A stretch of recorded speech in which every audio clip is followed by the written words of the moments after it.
హల్లెలూయ స్తుతి మహిమ ఎల్లప్పుడు దేవునికి ఇచ్చెదము.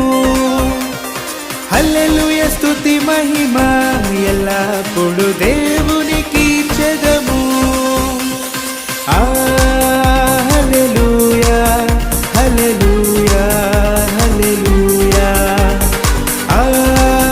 హల్లెలూయా హల్లెలూయా హల్లెలూయా హల్లెలూయ స్తుతి మహిమ ఎల్లప్పుడు